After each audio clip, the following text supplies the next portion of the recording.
Anda kembali di kabar khusus, pemirsa sudah hadir ketiga narasumber yang tadi kita sudah sempat berbincang-bincang ya kepada ketiga narasumber kita. Tadi kita juga sudah sama-sama menyaksikan pidato kenegaraan yang disampaikan oleh Presiden Republik Indonesia. Sekarang saya mau ke Pak Wempi. Pak Wempi, ini kan tadi Pak Presiden, Pak Jokowi sudah menyampaikan bahwa pertumbuhan ekonomi ini di angka 5,3%. Bagaimana menurut Anda dengan proyeksi pertumbuhan ekonomi sesuai dengan era APBN 2023 ini? Apakah apa saja sebetulnya dasar-dasar yang dipakai dalam menentukan pertumbuhan ekonomi ini? Betul sekali tadi Pak Presiden sudah sampaikan bahwa desain dari era APBN 2023 ini nuansanya adalah optimisme, kemudian bagaimana kita mengejar dan mencapai target pembangunan, tapi pada saat yang sama juga harus waspada. Artinya di sini kita tidak boleh overconfidence. Kalau kita lihat tadi pertumbuhan di 2021 disampaikan oleh beliau 6,1%. Jadi global di 2021 masih 6,1% dari prediksi IMF. Ternyata di tahun 2022 sudah turun menjadi 3,6%. 3,2% direvisi kembali di Juli kemarin dan bahkan di tahun 2023 menjadi 2,9%. Di global dengan pertumbuhan 3,2% tadi ini menunjukkan bahwa situasinya masih penuh dengan risiko. Nah, Indonesia dengan kekuatan fundamental ekonomi tadi, konsumsi yang tumbuh masih 5,5% untuk Q2 2022, kemudian investasi masih terus tumbuh, kemudian ekspor dan impor, ini menjadi suatu modalitas, Mbak Vina. Yang kedua, kalau saya lihat bahwa desain untuk memberikan antisipatif, responsif, dan waspada tadi juga memberikan penguatan bahwa ternyata kita secara fundamental ekonomi domestik, kalau kita lihat ini, kali pertama kita yang namanya anggaran kita itu belanjanya di atas 3.000 triliun. Artinya ini suatu target bahwa negara hadir untuk mengejar target-target pembangunan. Berbagai tadi program prioritas yang disampaikan oleh Bapak Presiden, mulai dari pengembangan SDM, kemudian reformasi birokrasi dan regulasi, revitalisasi industri, kemudian ada transisi menuju ekonomi hijau.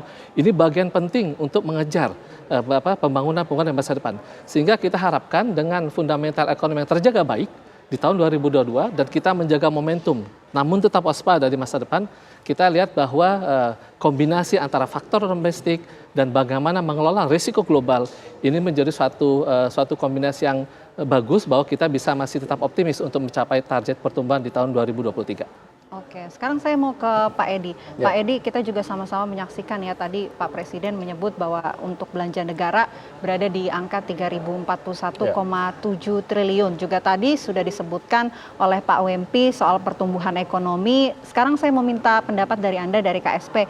Ini apakah pemerintah sebetulnya optimistis dengan target pertumbuhan ekonomi dan apa yang kemudian menjadi dasar dari optimis dari pemerintah tersebut? Ya, salah satu yang membuat kita optimis adalah konsistensi ya. Jadi kalau kita perhatikan tadi ada beberapa hal, 6-7 hal yang disebut oleh Bapak Presiden sebagai fokus era APBN 2023 dan itu sangat terkait dengan arahan Bapak Presiden ketika memasuki periode kedua dan itu ada di dalam dokumen Rencana Pembangunan Menengah Jangka Panjang periode 2020 sampai 2024. Nah, itu ada 5 di situ arahan Bapak Presiden. Pertama yaitu melanjutkan pembangunan infrastruktur, yang kedua melanjutkan pembangunan SDM, yang ketiga itu adalah reformasi birokrasi, yang keempat adalah reformasi regulasi, penyederhanaan regulasi, dan yang kelima itu adalah transformasi ekonomi melalui hilirisasi industri. Dan itu semua masih ada di dalam pengantar nota keuangannya tadi disampaikan Bapak Presiden, plus 2 hal yang relatif baru, yaitu ekonomi hijau dan konsolidasi fiskal. Jadi konsistensi ini yang menjadi modal kita, ditambah dengan apa yang tadi disampaikan oleh Bapak Presiden. Sebenarnya kan kita juga punya modal lain yang kita sebut sebagai modal sosial, kita punya kemampuan untuk, atau kita membuktikan kemampuan kita untuk mengelola pandemi, kita punya program vaksinasi juga cukup baik, ya kemudian semangat kegotong royongan kita. Jadi dengan kolaborasi semua pihak ini saya kira kita optimistik ya, target itu realistis untuk kita capai. Dan yang satu yang ingin saya sampaikan di sini, saya beri penekanan adalah yang tadi disebut oleh Bapak Presiden tentang sinergi antar lembaga ini penting ya. Karena misalkan untuk keuangan negara ya, itu kita tidak lepas dari Perpu nomor 1 tahun 2020 yang kemudian disahkan sebagai Undang-Undang nomor 2 tahun 2020 dan itu kita tidak bisa menafikan peran dari DPR yang dengan kemudian relatif cepat, kemudian bisa menyetujui rencana pemerintah, kemudian disahkan sebagai undang-undang. Juga Bank Indonesia ya, otoritas moneter, itu kan perannya juga luar biasa ya untuk menerapkan skema yang kita sebut sebagai burden sharing, dan juga OJK, lembaga penjamin simpanan dan sebagainya. Jadi sinergi antar lembaga ini juga menjadi modal kita, di samping modal-modal yang lain yang tadi kita sudah sebutkan, untuk kita optimistis, dan dengan kerjasama semua pihak, dengan dukungan semua pihak, saya yakin kita bisa mencapai itu di tengah situasi yang memang tidak mudah ya. Saya kira demikian.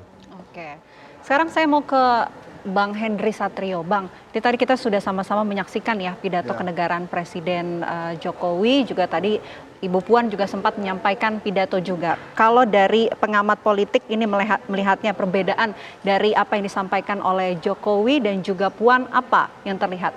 Saya rasa Mbak Puan menggunakan kapasitasnya sebagai Ketua DPR dengan baik hari ini. Dia sekali lagi mengutarakan tentang pentingnya pembangunan berkelanjutan. Bagaimana politik pembangunan itu tidak boleh jangka pendek dan jangan dari proyek ke proyek, itu kembali lagi disampaikan. Bahkan beliau menjabarkan satu persatu dengan baik sekali. Dan ini poinnya sangat penting sekali sebetulnya. Tapi menurut saya tidak semuanya terjawab atau tidak semuanya dijawab oleh Pak Jokowi di pidato keduanya. Mungkin mereka nggak saling sharing pidato ya, jadi nggak ada jawaban di pidato Pak Jokowi terhadap pertanyaan-pertanyaan Mbak Puan. Tapi sambutan itu kan selalu satu arah tuh. Jadi artinya sambutan itu bukan memperhatikan apa yang ingin didengar oleh Mbak Vena, Henry Satrio, Pak Wempi atau Pak Edi gitu. Tapi apa yang ingin disampaikan oleh Presiden. Makanya justru yang menarik adalah pembahasan setelah nota keuangan itu disampaikan ke publik gitu ya. Pertanyaan-pertanyaannya kan banyak, kayak misalnya penerimaan negara itu berapa persen pajak, berapa persen yang non pajak, dan berapa besar dari investasi. Kenapa ini jadi penting? Karena kan Pak Jokowi itu mengidolakan investasi banget tuh. Sampai pergi ketemu Elon Musk segala.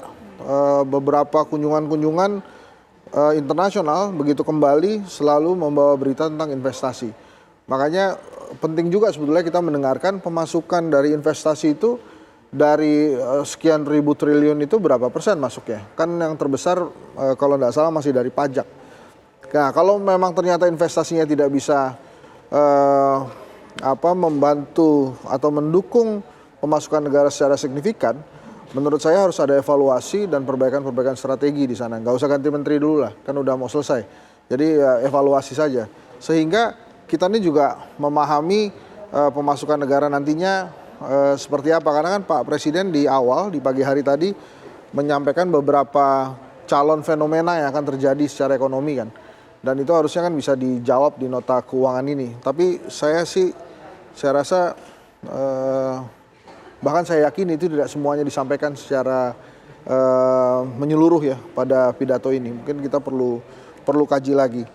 Nah, beberapa hal secara politik kan yang ingin diketahui oleh masyarakat tentang dana pemilu misalnya, itu ada di mana, kemudian bagaimana penggunaan hutang, gitu kan, dan terus bagaimana kesiapan BUMN kita dalam menghadapi darker mode tadi ya, kalau situasi yang calon gelap gitu, kalau saya katakan yang sudah disampaikan Pak Presiden pagi hari tadi, karena kan beberapa hal ini yang perlu dimengerti oleh masyarakat. Dan kemudian apakah akan ada kenaikan harga-harga sehingga masyarakat perlu juga mempersiapkan diri. Sebetulnya ada beberapa hal yang Ibu Sri Mulyani, Menteri Keuangan kemarin menyampaikan dan cukup memprihatinkan kalau kita olah lagi lebih dalam, misalnya tentang kepemilikan rumah gitu ya. Itu kan kita semakin kecil tuh. Nah, itu tadi yang disampaikan Pak Jokowi tidak menyinggung bagaimana program pemerintah untuk mempersiapkan masyarakat agar punya rumah nantinya. Jadi nggak melulu ngarepin warisan gitu kan. Terus juga tentang bagaimana biaya pendidikan yang semakin lama semakin tinggi. Tapi tadi Pak Presiden dengan baik sekali menggunakan kata apa sosial Mas tadi untuk bantuan perlindungan sosial. Nah, itu menurut saya salah satu hal yang positif, dan mungkin saya di dalamnya ada vaksin dan lain-lain tuh. Tapi beberapa pertanyaan itu sih yang menurut saya perlu dijelaskan. Jadi yang pertama, skema penerimaan negara itu selain pajak, non pajak dan investasi itu bagaimana. Kemudian yang kedua, bagaimana program pemerintah untuk mempersiapkan bila ada kenaikan harga-harga di masyarakat, apakah siap Bulog kita misalnya menerima atau menjaga pasokan beras walaupun kita baru saja dapat penghargaan swasembada gitu ya, dan beberapa hal tadi. Jadi memang sekali lagi Mbak Vena, kalau sambutan atau pidato itu kita nggak bisa mesen nih. Ini bukan berdasarkan apa yang diinginkan kita mendengarkan, tapi apa yang ingin disampaikan oleh si pembuat pidato. Dan harusnya memang setelah ini ya, nanti kan ada satu pidato lagi kan, itu bisa dijelaskan tuh. Mungkin ada komunikasi lah antara DPR dan pemerintah sehingga pada saat Bu Puan menyampaikan pendapat yang baik sekali atau pertanyaan-pertanyaan bagus di pidatonya dia itu bisa dijawab tuh sama Presiden. Kan sudah 2 kali nih dia bicara tentang politik pembangunan yang berkelanjutan itu. Betul. Dan nampaknya Presiden juga belum terlalu, mungkin ada jawabannya tapi mungkin belum terlalu dalam menjelaskannya. Oke, baik, itu juga mungkin yang nanti akan dijawab oleh KSP. Dan salah satu hal yang menarik juga pemirsa, ini tidak ada pembahasan soal subsidi energi. Apakah BBM akan naik? Nanti kita akan bincang, kita akan obrolkan hal ini usai jeda berikut ini. Tetaplah bersama kami di Kabar Khusus.